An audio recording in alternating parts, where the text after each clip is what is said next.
Hello everyone, welcome to my channel. आज के इस वीडियो लेसन में हम पढ़ने जा रहे हैं डिस्पोजल ऑफ सॉलिड वेस्ट के बारे में, यानी किस तरह से सॉलिड वेस्ट को डिस्पोज ऑफ किया जा सकता है, किस तरह से सॉलिड वेस्ट को ठिकाने लगाया जा सकता है।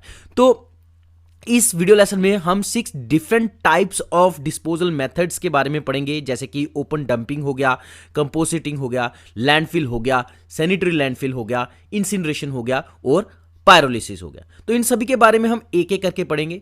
सबसे पहले हम बात करते हैं ओपन डंपिंग की।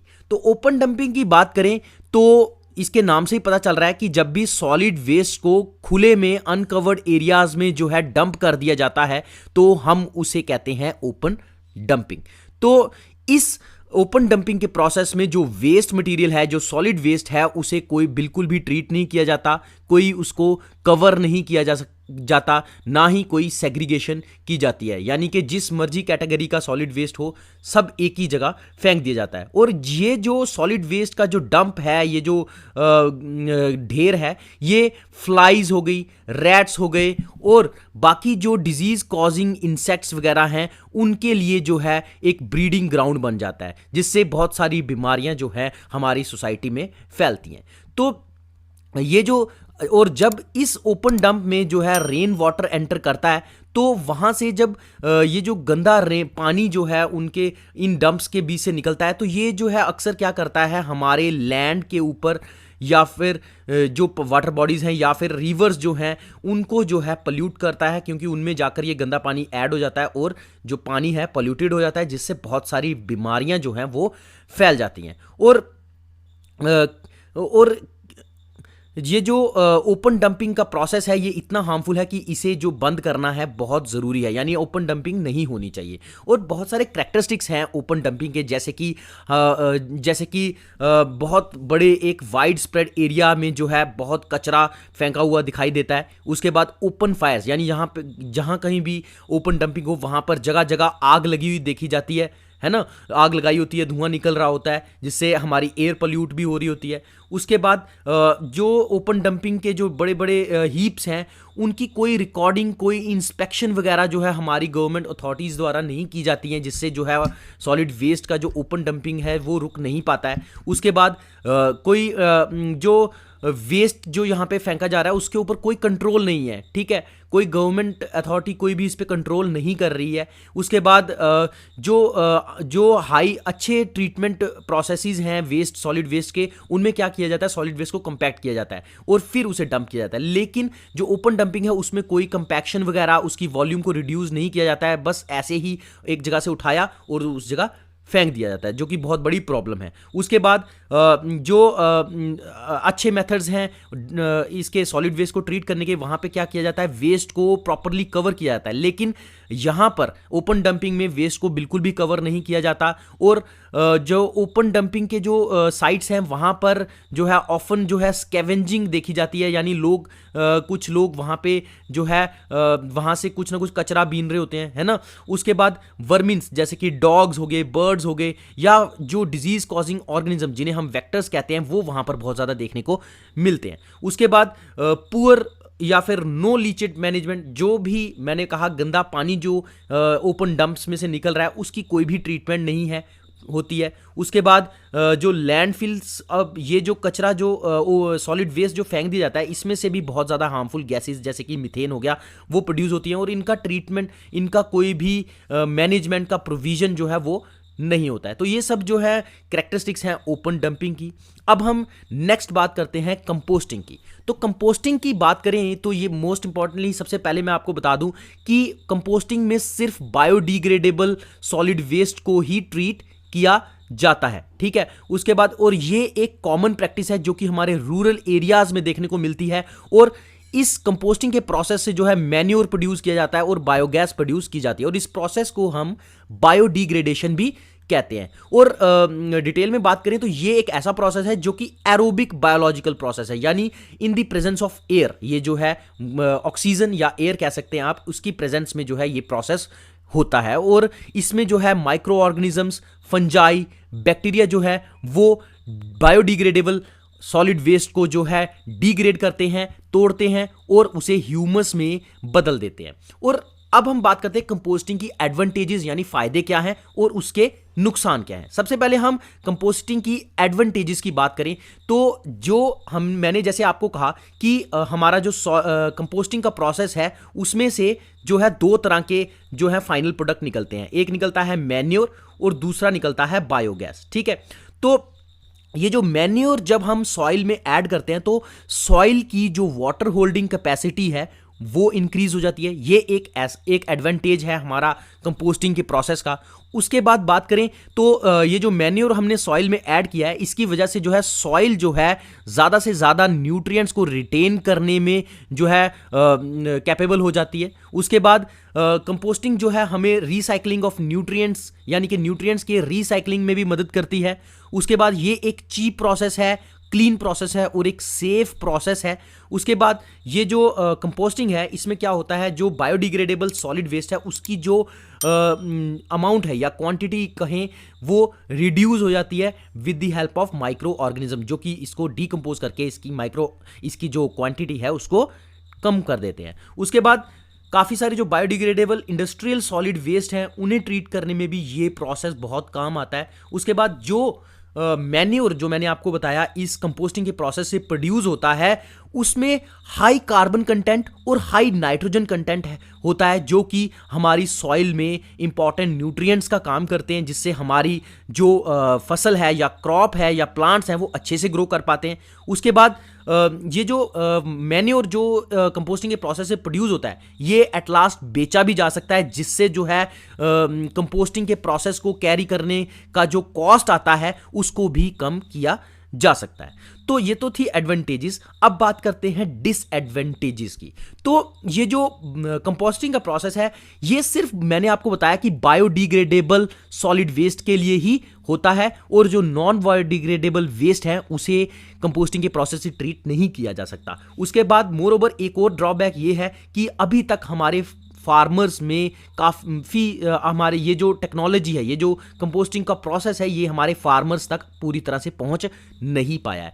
तो ये था कंपोस्टिंग के बारे में। अब नेक्स्ट हम बात करते हैं लैंडफिल की। तो लैंडफिल की बात करूं तो इसमें क्या किया जाता है, हमारी सॉइल में एक बहुत बड़े बड़े पिट्स जो हैं वो खोदे जाते हैं, बनाए जाते हैं, जिनमें जो है हमारा जो सॉलिड वेस्ट है वो डंप किया जाता है। तो इसलिए इसे लैंडफिल कहा जाता है। और ये जो लैंडफिल का जो डिस्पोजल प्रोसेस है ये ज़्यादातर अर्बन एरियाज में देखने को मिलता है। इसमें जो लैंडफिल का प्रोसेस है इसमें सॉइल और सॉलिड वेस्ट का जो है अल्टरनेट लेयर्स में जो है इनको जो है एक पिट के अंदर रखा जाता है। जैसे कि मान लीजिए ये एक जो है पिट है, इसके अंदर क्या किया जाएगा, सबसे पहले 80 सेंटीमीटर के करीब जो है सॉलिड वेस्ट की जो है एक लेयर, सॉलिड वेस्ट की लेयर जो है वो बिछाई जाएगी। फिर इसको कॉम्पैक्शन किया जाएगा। फिर इसके ऊपर जो है लगभग 20 सेंटीमीटर थिकनेस की जो है एक सॉइल की लेयर जो है वो बिछा दी जाएगी। इस तरह से अल्टरनेट एक के बाद एक लेयर जो है सॉइल और सॉलिड वेस्ट की जो है इसमें डाली जाती है और क्या किया जाता है, इसमें जो है इस तरह से सॉलिड वेस्ट जो है डंप किया जाता है। और 2-3 साल के बाद देखा जाता है कि लगभग 25 से 30% जो सॉलिड वेस्ट की वॉल्यूम है वो श्रिंक हो जाती है। और इन एरियाज को बाद में अच्छे कामों के लिए जैसे कि पार्क्स हो गया, रोड्स हो गई या स्मॉल बिल्डिंग्स वगैरह बनाने में जो है इन डंपिंग साइट्स को यूज किया जा सकता है। और ये एक मोस्ट कॉमन और चीपेस्ट मेथड है वेस्ट डिस्पोजल का। और ये मोस्टली जो है हमारे इंडिया की सिटीज़ में जो है ये वाला प्रोसेस, लैंडफिल का प्रोसेस जो है वो देखा जाता है। और बात करें अब लैंडफिल की एडवांटेजेस की, तो ये एक सिंपल प्रोसेस है, इकोनॉमिकल प्रोसेस है, क्योंकि इसमें जो है हमें जो है जो सॉलिड वेस्ट है उसको सेग्रीगेट करने की ज़रूरत नहीं पड़ती। उसमें से biodegradable, non biodegradable, reusable material जो है उसको निकालने की ज़रूरत नहीं पड़ती है। सब एक ही जगह डंप कर दिया जाता है और ऊपर से लैंड से या सॉइल से कवर कर दिया जाता है। उसके बाद बात करें तो ये इसका एडवांटेज ये भी है कि कुछ जो बेकार पड़े एरियाज होते हैं, जो लो लाइंग एरियाज होते हैं या मार्शी वेस्ट लैंड्स होती हैं जो हमारे किसी काम की नहीं होती, उनमें जो है सॉलिड वेस्ट को डंप करके तो उनसे जो है उनको यूज़फुल एरियाज़ बनाया जा सकता है, ठीक है, क्योंकि उनके बाद में जब डंपिंग के बाद जब वो लो लाइंग एरियाज़ लेवल हो जाते हैं तो उनको पार्क और पार्किंग लॉट्स की तरह यूज़ किया जा सकता है।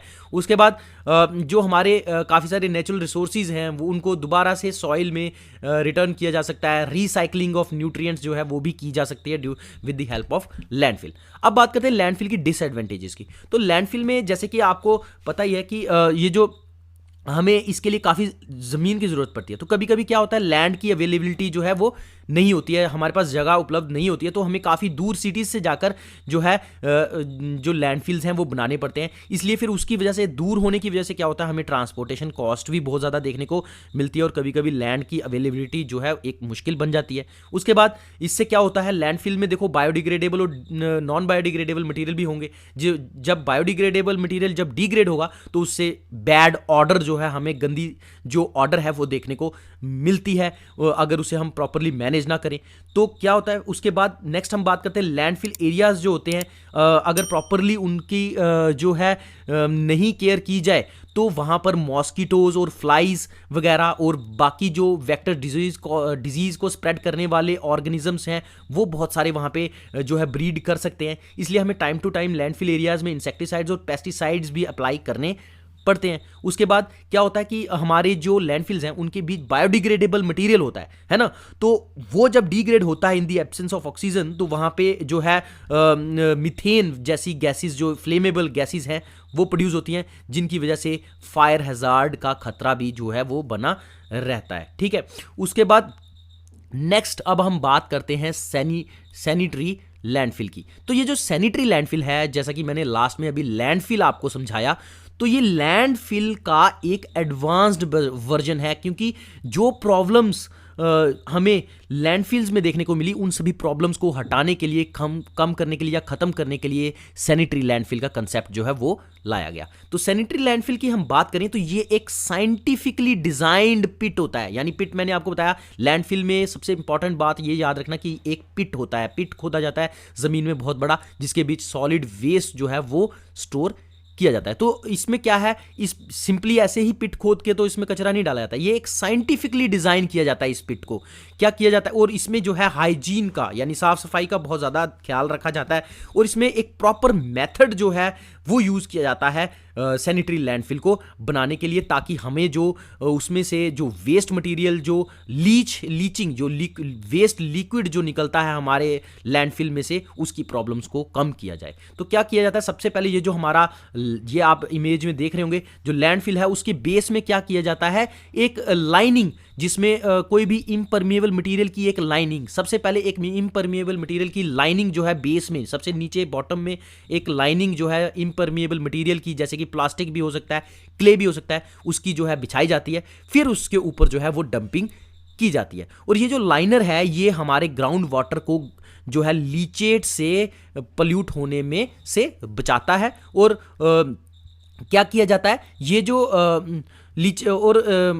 और क्या किया जाता है, जो हमारे इन सैनिटरी लैंडफिल्स में जो लीचेट प्रोड्यूस होता है बॉटम में, क्या किया जाता है, आप ये देखिए, ये एक पाइप लगी हुई है, तो इसमें एक पंप लगाया जाता है जो कि इस सैनिटरी लैंडफिल में जो लीचेट प्रोड्यूस होता है उसको सरफेस पे पंप करता है, फिर इस लीचेट को वापस बाहर निकाल के उसको ट्रीट किया जाता है, और दोबारा से जो है लीचेट को फिर से इस सैनिटरी लैंडफिल में पंप कर दिया जाता है, जिससे जो है अगर बाय द वे ये लीक भी हो जाए, तो लीचेट लीक भी हो जाए तो भी वाटर को पोल्यूट होने के चांसेस कम हो जाते हैं, क्योंकि हमने लीचेट को ट्रीट कर दिया है। उसके बाद ये जो हमारा ये जो हमारा सैनिटरी लैंडफिल है, इसके आसपास जो है बहुत सारे वेल्स वगैरह को ड्रिल किया जाता है, ताकि कॉन्टिन्यूसली हमारा जो ग्राउंड वाटर है उसकी क्वालिटी को टेस्ट किया जा सके, उसकी क्वालिटी को मॉनिटर किया जा सके, और पता लगाया जा सके कि कहीं जो हमारा लैंडफिल है उसका लीचेट जो है हमारे वाटर टेबल में या फिर ग्राउंड वाटर में जाकर मिक्स तो नहीं हो रहा है। तो एक और प्रॉब्लम आती है कि जो लैंडफिल है उसमें जो मीथेन प्रोड्यूस होती है,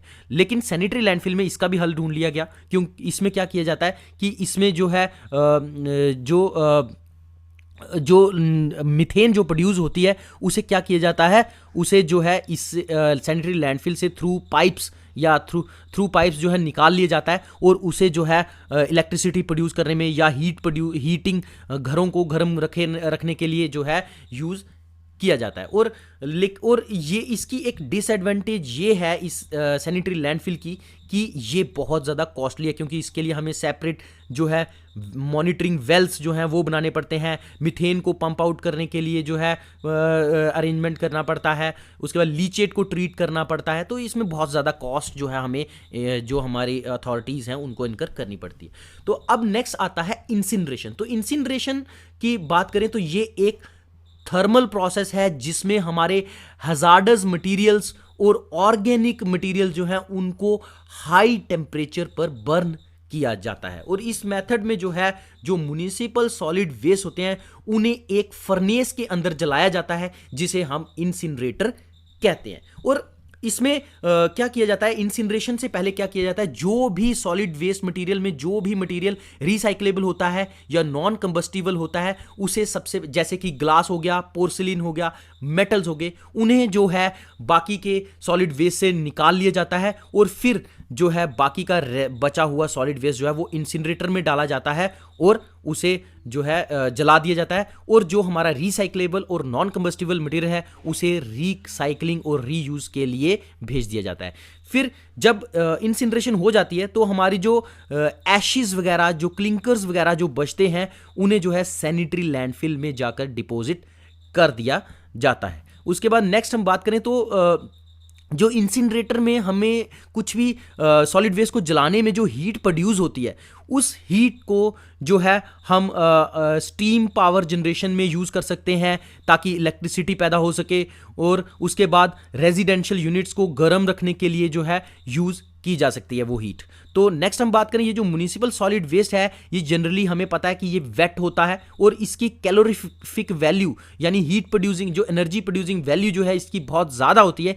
इसलिए सबसे पहले क्या किया जाता है, अगर सॉलिड वेस्ट जो है वो वेट हो तो उसे सबसे पहले ड्राई किया जाता है एक ऐसे चैम्बर में जिसे हम कहते हैं प्री हीटर। और प्री हीटर में जैसे ही ये सॉलिड वेस्ट सूख जाता है उसके बाद इसे बड़ी सी इंसिनरेटिंग फर्नेस में जो है भेज दिया जाता है जिसे हम डिस्ट्रक्टर भी कहते हैं, और जहां पर जो है इंसिनरेशन का प्रोसेस जो है पूरा चलता है। और इंसिनरेटर में लगभग 100 से 150 टन जो सॉलिड वेस्ट है वो 1 घंटे में पर आवर जो है वो इंसिनरेट किया जाता है। और नॉर्मली जो इंसिनरेटर है वो 700 डिग्री सेल्सियस टेम्परेचर पर ऑपरेट करता है और जिसको हम बढ़ाकर 1000 डिग्री सेल्सियस तक भी ले जा सकते हैं अगर हमें इलेक्ट्रिसिटी प्रोड्यूस करनी हो।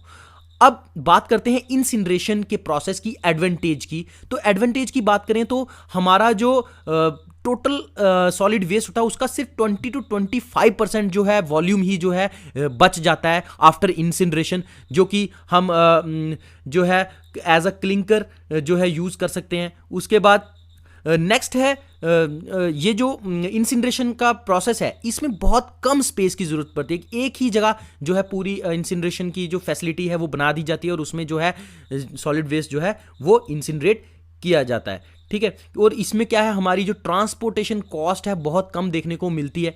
फिर ये एक सेफेस्ट मेथड है। इसमें हाइजीन पॉइंट ऑफ व्यू से बात करें तो बहुत ज़्यादा सेफ है क्योंकि जो वेट जो भी सॉलिड वेस्ट है उसे जला दिया जाता है और जलने से जितने भी डिजीज कॉजिंग ऑर्गेनिजम्स हैं वो भी खत्म हो जाते हैं, ठीक है। और ये जो है डिटॉक्सिफिकेशन, जितने भी कंबस्टिबल पैथोजेंस होते हैं उनकी डिटॉक्सिफिकेशन करने का एक बहुत इफेक्टिव मेथड जो है वो है। उसके बाद एक जो इंसिनरेटर प्लांट है अगर देखा जाए तो अगर कोई भी एक 3000 टन्स पर डे का सॉलिड वेस्ट को इंसिनरेट करने वाला इंसिनरेटर प्लांट है वो एक दिन में 3 मेगावाट जो पावर है उसे जनरेट कर सकता है। और अब डिसएडवांटेज की बात करें इंसिनरेटर की तो इस इंसिनरेशन में जो है बहुत ज़्यादा कैपिटल की, बहुत ज़्यादा ऑपरेटिंग कॉस्ट की जो है ज़रूरत पड़ती है।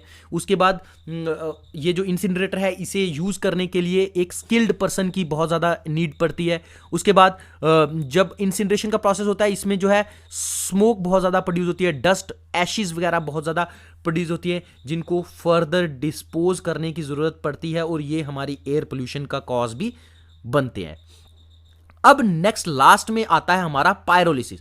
तो pyrolysis is, you can say that it is similar to incineration, but जो इंसिनरेशन है in the presence of air या ऑक्सीजन होता है, लेकिन जो पायरोलिसिस है वो जो है हमारी ऑक्सीजन की एब्सेंस में होता है। इसमें जो हमारा सॉलिड वेस्ट है उसे सिर्फ हीट प्रोवाइड की जाती है। आप देख सकते हैं इस डायग्राम में ये एक चैम्बर है, ये जो इंटरनल अंदर वाला चैम्बर है इसके अंदर जो है हमारा सॉलिड वेस्ट है, ठीक है। और एक और जो चैम्बर है इस अंदर वाले चैम्बर के बाहर है, उसके अंदर जो है कंबशन का प्रोसेस हो रहा है। हाँ, आप कहोगे कि इस बाहर के में जो है एयर की वजह से कंबशन हो रही है, लेकिन क्या हो रहा है, इसकी जो बाहर के चैम्बर से सिर्फ और सिर्फ हीट जो है वो ट्रांसफर की जा रही है अंदर के चैम्बर में जहां पे सॉलिड वेस्ट प्रेजेंट है। तो in the absence of air जो है हमारा सॉलिड वेस्ट जो है, in the absence of air and only in the presence of heat जो है हमारा सॉलिड वेस्ट जो है वो जो है इसमें पायरोलिसिस में जो है ट्रीट किया जा रहा है। और पायरोलिसिस की बात करें तो पायरोलिसिस,